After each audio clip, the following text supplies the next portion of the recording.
Guys welcome back to അനിഗ്രാം. ഇന്നലെ നിർത്തിയെടുത്ത് വെച്ച് തുടങ്ങാം. വീട്ടിലൊരു എമർജൻസി ഉണ്ടായി, എന്താണെന്ന് വഴിയെ പറയാം. ഇന്ന് ഒരു സൺഡേ ആണ്, നല്ലോണം റെസ്റ്റ് എടുക്കാം എന്നൊക്കെയുള്ള എൻ്റെ പ്ലാനിനെ ആകെ മാറ്റി ചിന്തിപ്പിച്ച ഒരു ഡേ ആണ് കേട്ടോ. തലേദിവസം അമ്മയെ വിളിച്ചപ്പോഴാണ് ഞാൻ ആ സത്യം അറിഞ്ഞത്. പിന്നെ ഒരു നിമിഷം എനിക്ക് ഇവിടെ നിൽക്കാൻ പറ്റിയില്ല, ആകെ ടെൻഷനായി. സൺഡേ ഏർലി മോർണിംഗ് തന്നെ ഞാൻ വീട്ടിലേക്ക് തിരിച്ചു.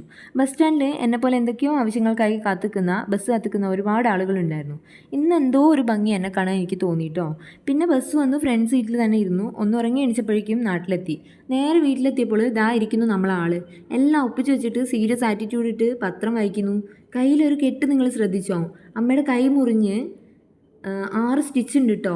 ഞാൻ വഴക്ക് പറഞ്ഞിട്ടും ആ കയ്യിലെ വേദനയൊക്കെ സഹിച്ച് മൈൻഡാക്കാതെ പുച്ഛിച്ച് ആറ്റിറ്റ്യൂഡ് ഇട്ട് പത്രം വായിക്കുന്ന അമ്മ എന്നെ വല്ലാതെ അതിശയിപ്പിച്ചു.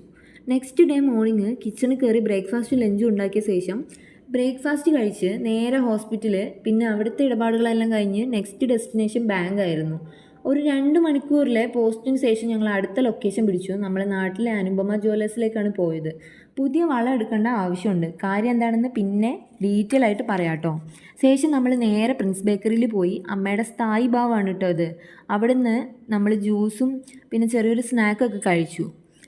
ഞാൻ ഓറഞ്ച് ജ്യൂസും അതുപോലെ അവിടുത്തെ സ്പെഷ്യൽ ആയിട്ടുള്ള ചിക്കൻ റോളുമാണ് കഴിച്ചത്. അമ്മയാണെങ്കിൽ ഗ്രേപ്പ് ജ്യൂസും എഗ് പബ്സും ആണ് കേട്ടോ കഴിച്ചത്.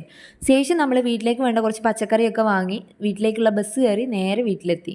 അപ്പോൾ അത്രയേ ഉള്ളൂ ഇന്ന്. ബൈ ഫ്രം അനിഗ്രാം. If you like my video, do share, subscribe. Once again by.